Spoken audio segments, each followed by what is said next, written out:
I had another listing appointment one time where I was sitting down. It was kind of like a sketchier place. And they're smoking at the table with the pitch on the table. They had a cat that was like walking back and forth, literally like on my listing presentation. And halfway through the presentation, it jumps onto my shoulder and clings into my suit. I'm looking at the homeowners like, are you guys going to intervene here? Like there's a cat on my shoulder, right?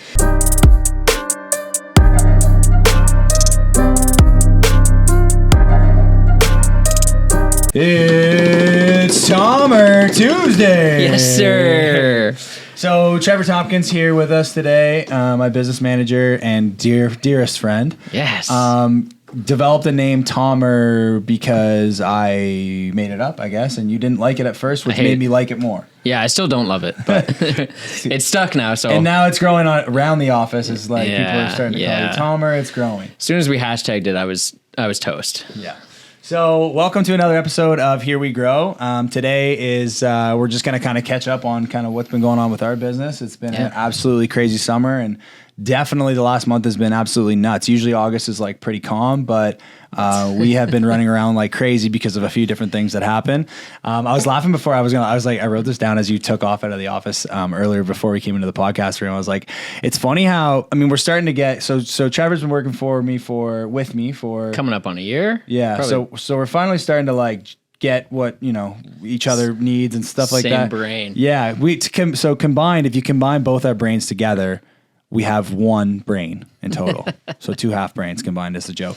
But I was like, it's funny because I'm on the phone all day long and you're always sitting in front of me. But the second that you get a phone call, you're out of there because my attention span is so small that if I hear him talking, I'm like totally distracted. It's much easier for me to leave our office than for me to be on a call and watch you have to leave because you're so sick of listening to me talk.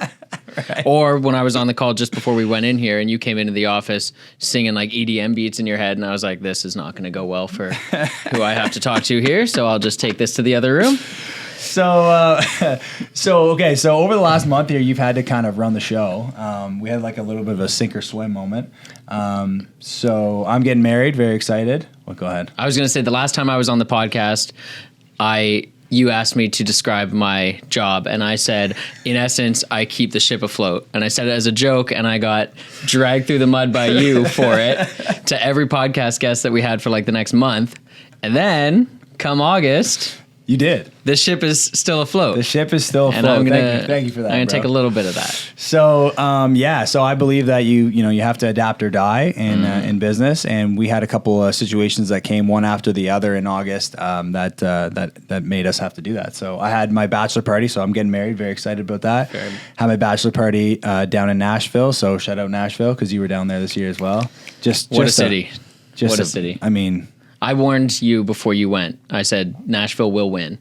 And even like 3 days after you came back, you're like, no, bro, I beat Nashville. I won. And then it was like a week, maybe a week and a half later, and we were sitting in total silence in the office, and all I hear behind me is, Nashville might have won. And it does. It did. It definitely did. Very fun spot, though. But anyway, so needless to say, at that kind of event, I needed you to hold down the fort completely because I probably shouldn't have been on the phone. And that's one of the very few times where you kind of have, I think, hopefully have an excuse to kind of take off and drop off the face of the earth. It's the only time I've ever dropped off the face of the earth, like basically just turned my phone off. So you had to deal with that. When I came back, I got COVID. So that was like almost 10 business days. I was down and out. Yeah. COVID's got me bad twice. I'm a big culprit for the man cold, but I think COVID, it really whooped me. You were easier to get a hold of on your bachelor party than you were when you had COVID. And that's not a joke either. You said you actually knew that I had COVID before, like, because this was the second time I had it. You knew before I even knew. Like, before I tested positive, you said you were like, oh, yeah, I knew because you're dropping off. Like you would talk to me for like 30 seconds on the phone. And it was like noon, and you sounded dead tired. And I was like, "That's not a hangover." And then I'd talk to your fiance, and she was like, "Yeah, like he hasn't even opened his eyes yet today." I'm like, "Does this guy have COVID?" No, he doesn't have COVID. Few texts and then just not answer for a couple hours because I fell asleep. That's and right. Then text you for a couple hours, be like dial, trying to catch up on everything, and then just like dead. Yeah. That's ebbs and flows. Yeah. Anyway, so then after that, I finally get back to the office. I'm like, let's go. We're back. I'm feeling good. Let's do it. And I live in the country, and my well's not great, so I have a cistern. And Brent just hit his head off the wall. You good, dude? I thought that was what that. I hope the mic picked that up. All right, Scratch the producer cam. We're gonna get you a pillow to tape to the wall there. Yeah. Minor concussion, but anyway, I have a cistern outside that we have to fill up, and the line to the cistern was cracked, and then there was another issue. So I literally spent like 4 or 5 days without water trying to figure out what was going on. And I literally, shout out to the guys that are digging ditches out there, because I struggle with that. We're so lucky to be able to deal with the stuff we deal with and sit in an office chair, because I was like, I swear to God, the one morning I dug from 9 a.m. until, this will teach you about work ethic too. I dug from 9 a.m. till 11 a.m. and the line was like maybe this deep, and I made it 6 feet for that amount of time, and then gave in. Yeah, and then I was like, we're gonna take a different approach here. Yeah. We gotta run a new line. I'm not digging this thing up. So anyway, so through all that, obviously we had like I said, a sink or swim moment. But how did that go for you from your end? It was busy because it was very busy. I mean, like there was not a lot. Like I was not able to support you. Like it was just all on you for a big portion of this month. Really. It was a good test. 2 weeks, good solid 2 weeks, right? Yeah, we always joke that our business kind of hits a wall up until one of us is either sick or on vacation. And so far this year, that's been true, but like no more true than August, where like as soon as you left, it was like clients that we hadn't heard from in, I would say, easily 6 months. Some clients I had never even talked to once in my life were calling me being like, hey, I want to see this, this, and this. Set me up here. Yeah, we're going to write offers here. We're going to do this. Like, it was off the rails for a bit, but it was good. Came out of the woodwork, like, remember us, we're back. It's a running joke. Like, I mean, any realtor will tell you, if your business is bad, just go on vacation because it'll pick up. So what's new in our business? I wrote down a couple things. I was going to be like, these are a couple of things that have been going on kind of like in the market in our business. We have a new office edition. That's two new office editions. I didn't think you were going to lead with the new office editions. I thought that was like the highlight. I thought we'd end with that. No, I'm coming out swinging. Okay. You want to lead with, we got to keep the people's attention. So we got to get, come out with the best stuff first. All right, fair. So in huge news, this is like breaking news. We have now got a wolf pelt in our office. Full-sized. It's terrifying, actually. It's the most exciting thing ever. Oh, so, dude, I was talking to the cleaner the other day, and she was saying that she came in here, and she usually comes here during the day, and she came in here at night and didn't know it was there, and it's still not on the wall yet, but it's in her office, just sitting on a desk, and there's just a full wolf head on the desk. She said she went screaming. She almost left the office. I called it. That's amazing. Because every time I come in here on Monday, our door's closed and the office is clean, and then I came in and the door was open, and like garbages weren't taken out or whatever. I was like, what the hell happened here? And I look in, and then there's the wolf pelt still there, and I was like, I know exactly how this went down. Yeah. So the story is, one of our sellers had one on the wall, and it was another agent that had it listed, and she knows how much we love just crazy shit in our office, and so she got it for us, but she delivered it on a Friday, and I should have, because I know you're going to beat me in on Monday, I should have just draped it over your chair and just left it there for you to discover. It'd be like Game of Thrones kind of seat to sit in. I would keep it there. Yeah. So I came from an office when I was in Ottawa with we literally had a disco ball in our office. So since I came back, tried to like have some fun with what we put in there, and we have a basketball net. We have two kind of, I don't even know what you call them, statue heads. Yeah, statues, Yeah, mounts of like a wolf head and a lion head. Now we have a real wolf pelt. And our latest addition, which is going to attract Pierre Nadeau to the office, is we have a very small putting green. So very, very excited. Have you seen it yet, Brent? It's pretty sweet, yeah. So pretty excited about that.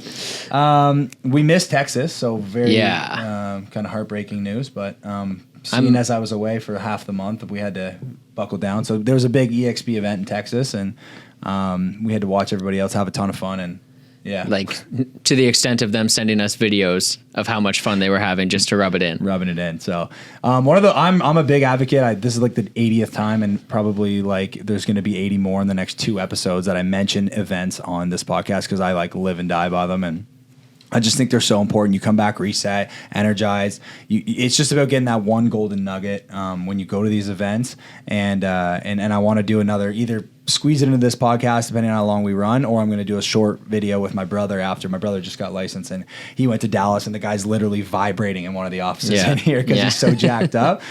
Just the fact that you get to be in a room with top producing agents and people who just think bigger, it forces you to think bigger too. And so we unfortunately missed that event, but Vegas is coming up in October for the EXPCon, and that'll be a good one. So that's a game changer. Yeah, looking forward to that. Okay, so we went on the best listing appointment of all time Ever. in my entire career. So I've had some good stories come out of listing appointments. Literally 2 weeks ago, I walked into the wrong apartment.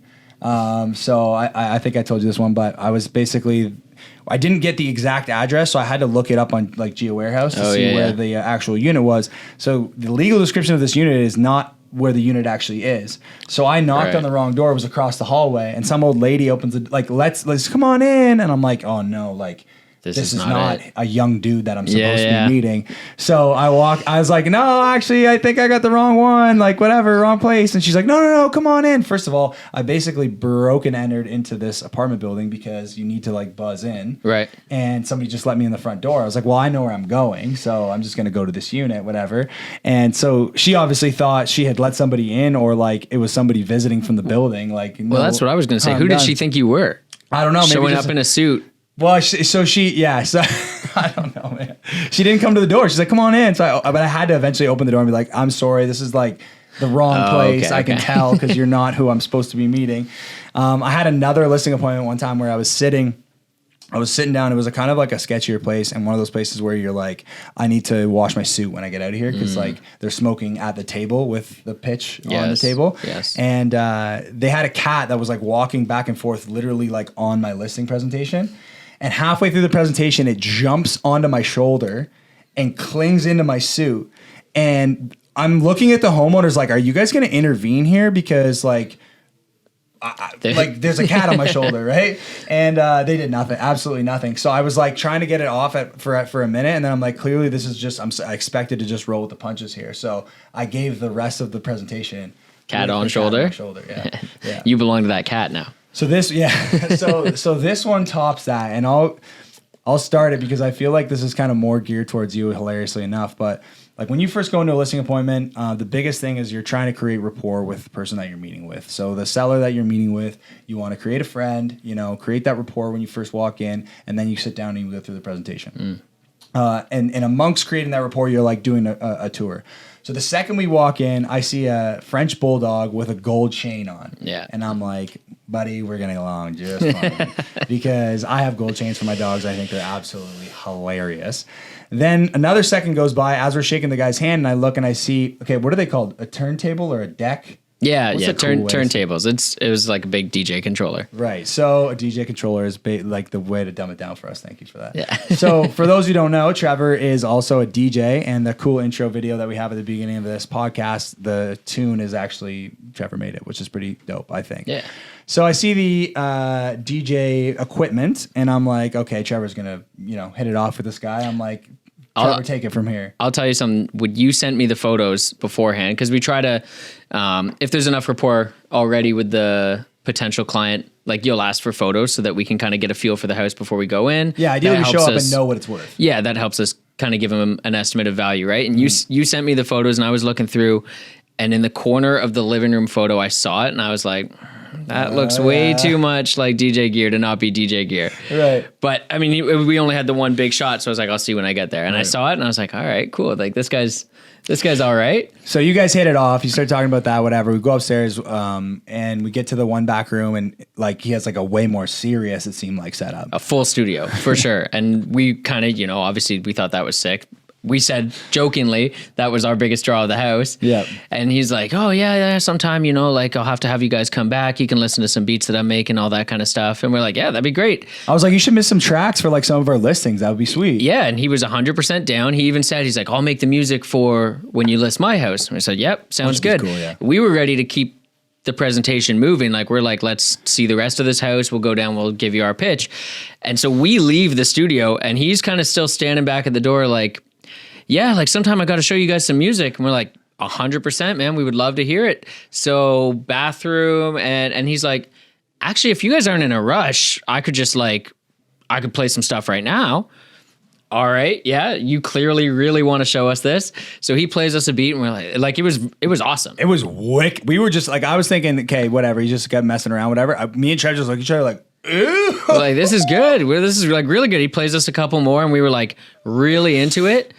And then at one point, like no kind of like we didn't provoke this at all. And he just kind of looks at us. He goes, sometimes I write stuff for it too. And we're like, oh yeah? He's already got the notes app out and just starts like spitting bars like, randomly. Really well. Really, really good. Weird bars. Yeah. Like a couple lines in there about like his girlfriend and OnlyFans, which was kind of different. Yeah. But at the same time, he killed it. He and he just went. Killed it. And he was like, yeah, I just sit down, I write this stuff. And then how do you finish a list? We hadn't even seen the basement at that point. So then now we have to go down to the Man, he was too good. We're still hopefully listing this house. It's not live yet, so hopefully he sees us and still respects us. But we thought it was the coolest thing ever. 100%. He was so good. Yeah. Like I was like, dude, why do you have a day job? Like, just do this. Like, oh he my could God. too. Yeah, absolutely. So that was cool. You have another really good story too. Okay, so let's talk about the one house that you showed last week that was kind of in rougher shape. I like talking. Oh yeah, I called Trevor before this podcast. I was like, "What do you want to talk about?" And I just go, "Man, we got to talk about the craziest houses that we've been in because, as you guys probably tell, like it's a reoccurring thing." Yeah, everybody has stories about that. I just think it's crazy. Sometimes you're like in a house, you're like, "Man, holy cow!" Right? Yeah. So talk about the last one that you just showed. Yeah, I showed one. This was actually this was one of the ones I showed while you were out of commission there. Right. And took one of our buddies to see it. It was, we knew going into it, it was going to need some work. It had the very classic houses being sold as is, where is. So we're like, all right, sounds good. We go in knowing that. The upstairs was like decent, needed some like, renovations to get it up to kind of modern standard. But then the basement, we walked down there. Weirdly enough, there was a studio in the basement. Whole bunch of guitars and instruments and stuff, which was really cool. But I'm like walking, I was like, man, the floorboards are extremely soft. And then I looked down and they were literally like puddling around my shoes. Oh no. So I reached down and I just kind of like pull on the corner of one of these like vinyl floorboards and just the whole like veneer layer pulls back and it's just all like cork, just soaked. The whole floor, like sogging wet. So we walk around, we're like, hey, where's the sump pump? So when that happens to me, I'm just like, please don't fall through, please don't fall through, please don't fall through. Yeah, thank God it was the basement. Oh, like, shit, we were downstairs. Yeah. Because I've been on the main floor before where I'm like, it's like missing a floorboard and you're taking a step like, over. Nobody move. Or I was in a barn this year and I was like, it was like every single step was like, I'm like, oh my God, if I fall through this. Anyway, so we check out the sump. It's completely dry. Right. No reason. And then I go and I look at the hot water tank and it's brand new. And I was like, okay, so what is possibly leaking here? Anyways, whatever. Buddy decides he doesn't want to buy it. I get a call that night from a different client. This is the one that I said I've never even met before. And he calls me. He's like, hey, I heard Patty's out of town. I want to see this house. And I said, just fair warning, like, it doesn't just need work. It needs a lot of work. I was like, there is some sort of water issue that I don't even know the extent of. And he's like, don't worry about it. It's not a big deal. And I was like, okay, cool. But like, again, a lot of work. Yeah. And he actually said, he's like, with all due respect. And he's like, I haven't met you yet, so I don't know. But a lot of work for you might not be a lot of work for me. I was like, all right, shots fired. Fair enough. Let's go see the house. Took us 5 minutes in the house. And he's like, yeah, no. Yeah, it's a lot of this work. is not what we're doing. Nice, yeah. I'm finding that a lot lately, actually. It's like with the change in the market, which I want to talk about in a second, but like I'm finding that a lot of people are expecting more for less. And, when you tell them, okay, yeah, that price is that price for a reason, I feel like it's like, yeah, okay, well, that's fine. It's not a big deal. And you get there and you're like, oh, okay. Like you start adding, put dollars and cents together and you're like, oh, okay, this house isn't 400K, it's 450 because I got to pour 50 in just for like me to be able to move into this thing. Exactly, yeah. Okay, so here's the other good story that I really like. Okay, so when I walk every single client through an offer, there's a section in the offer that says chattels included, and I explain, okay, there's and we do this with the listing too, but it's like, okay, everything that is a chattel that's included, technically it's anything that's affixed to a wall. So, technically TV mounts are actually supposed to stay. Yep. And because we had one time where somebody literally removed every single light fixture from the house. So way. yeah. I basically say, okay, these are the things that are supposed to stay. Anything that's affixed to a wall should stay. And then anything that we list should stay as well. So when you're doing the deal, it's like, okay, well, anything that's not affixed to a wall, that's what you need to include. You showed up at a walkthrough, and I don't want to steal the punchline, but what happened? Give me the whole tour of like walking through the house. Yeah, we showed up at the walkthrough, and this was not, I don't think this was their final. I think it was their second, but it doesn't matter. But they were, very excited to see the house. They brought family to see the house. They had their kids seeing the place for, I think, the first time, maybe the second, picking out bedrooms and stuff like that. So I got there and we went straight in. Mm-hmm. And, everything was fine inside the house. Everything was good. One of the big draws for them was the fact that the owner of the house, the current owner, was like a really big gardener. Mm-hmm. And like he had this crazy elaborate garden. And so they were very happy to be inheriting all of that, right? Yeah. And we didn't really notice anything when we were first outside. When we get inside, whatever, we get downstairs and go out into the garage, and it was like it was like operating tables of plants, like 20 to 30 plants just laid out, like roots there and everything, all ready to be packaged up and taken. And we're like, the hell did these plants come from? And so then we open the garage, run outside, and we look at the garden, and there's literally just like, he didn't even try to replace the plants. He just left holes in the garden. It looked like a minefield. And they're like, so this is obviously an issue, right? It's like, yeah, I think so. And I called you and I was like, yeah, what's the ruling on like just taking every plant out of the garden? You're like, nah, that doesn't fly. Yeah. Are these a chattel that's included? Like, yeah. I wouldn't think so. Yeah. Well, I felt like an idiot because they're asking me, and I was like, in my head, I'm like, well, it's not affixed to the wall, but you can't just leave to the ground. Yeah, you can't leave a minefield garden. Yeah. When that was one of the big selling features too, right? Yeah. It was bizarre. So never heard of that. Yeah, that was a little bit of a back and forth, and then finally he agreed to put everything back where it was, which was a lot more work for him than it needed to be, but that was one of the more interesting things that's happened in my career, to be honest with you. So, all right, so we're running close on time here, but I was just going to do a quick kind of like market update.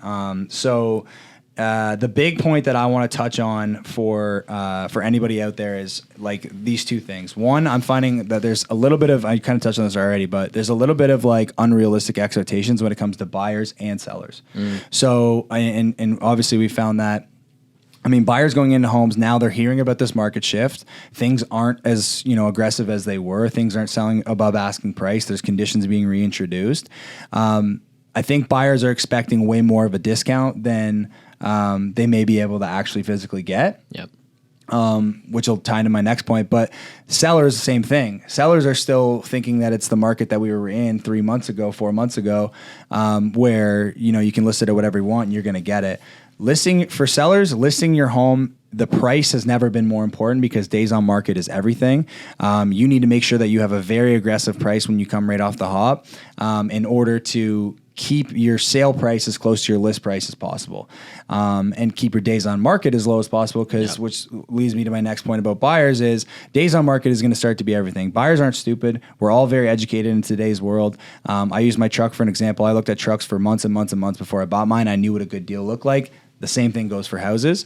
So the big thing that's going to start to happen for buyers is, I think the big opportunity for investors, or really just any buyer out there, is the people that tried to list their property a little bit high and see if they get bites, and already have in their mind that they're going to drop their price, beating the price reduction. Yeah. So let's say somebody's at $550, they're asking $550,000 for their home, and it's been on the market for a couple of weeks. In the back of that seller's mind, especially if they have a good agent, the agent is telling them, we need to start considering a price reduction. Obviously, the market is telling us it's not worth what we're asking. So if they're already having those conversations with the realtor and it's in the back of their mind, a lot of times, and we've seen this on houses that we've sold before, where the seller is like, to us, we are ready to drop it, let's say 50,000, we're going to drop it to 500K. And then all of a sudden, one of the people who it seemed like a lowball offer comes in at 500, that has already seen it when it was listed at 550, now makes more sense to the seller. So there's an opportunity to save some money there for buyers that are beating that price reduction. I think that's going to be huge, and I think we're going to see a lot more stuff. Not necessarily lowball offers, but there's going to be a lot more negotiation. There already is over the last month or so, but I think that's a huge opportunity. I just wanted to touch on. So. Thank you anybody who's watching for this Tomer Tuesday that we've had. We'll have to make sure this drops on a Tuesday because it's Tuesday today. For sure. Yeah. And as we wrap up every single episode, here we grow.